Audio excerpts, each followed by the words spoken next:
నగరంలోని ఎన్టీఆర్ చౌక్ వద్ద గల శుభం కరోతి కళ్యాణ గణపతి ఆలయంలో మంగళవారం సందర్భంగా ఆలయ అర్చకులు ప్రత్యేక పూజలు చేశారు. పెద్ద ఎత్తున భక్తులు పాల్గొన్నారు. అసెంబ్లీ ఎన్నికలకు నామినేషన్ల పర్వం కొనసాగుతుంది. మూడో రోజైన నిన్న 206 నామినేషన్లు దాఖలయ్యాయి.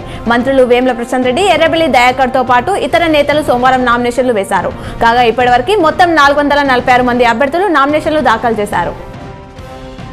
నేడు రాష్ట్ర మంత్రి వేముల ప్రశాంత్ రెడ్డి వేల్పూర్ మండలం కుక్కునూరు కోమన్పల్లి గ్రామాల్లో ఎలక్షన్ ప్రచారంలో పాల్గొంటారు. నిజామాబాద్ అర్బన్ శాసనసభ అభ్యర్థి షబీర్ అలీ నేడు నిజామాబాద్ వస్తున్న సందర్భంగా బోర్గం నుంచి ప్రధాన వీధుల గుండా భారీ బైక్ ర్యాలీ నిర్వహించనున్నామని కాంగ్రెస్ నాయకులు తెలిపారు.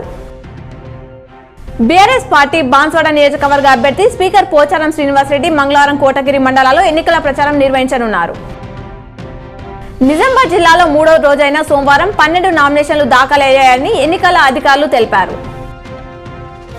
ఆర్మూర్ పట్టణంలోని మల్లారెడ్డి చెరువు వద్ద ఎమ్మెల్యే జీవారెడ్డి మార్నింగ్ వాక్ చేశారు. అక్కడున్న వారితో ఆప్యాయంగా మాట్లాడుతూ రానున్న ఎన్నికల్లో బీఆర్ఎస్ ను గెలిపించాలని కోరారు. కరెంటు సరఫరాపై కట్టుకథలు చెప్పడం మానేయాలని బీజేపీ రాష్ట్ర అధ్యక్షుడు కేంద్ర మంత్రి కిషన్ రెడ్డికి ఎమ్మెల్సీ కల్వకుంట్ల కవిత సూచించారు. పెద్దపల్లిలో ఎన్టీపీసీ విద్యుత్ కేంద్రం ఏర్పాటు చేయడం ద్వారా తెలంగాణకు మోడీ ప్రభుత్వం నిరంతరాయంగా విద్యుత్ సరఫరా చేసిందంటూ కేంద్ర మంత్రి కిషన్ రెడ్డి ఎక్స్ లో చేసిన పోస్టుకు కల్వకుంట్ల కవిత ధీటుగా కౌంటర్ ఇచ్చారు.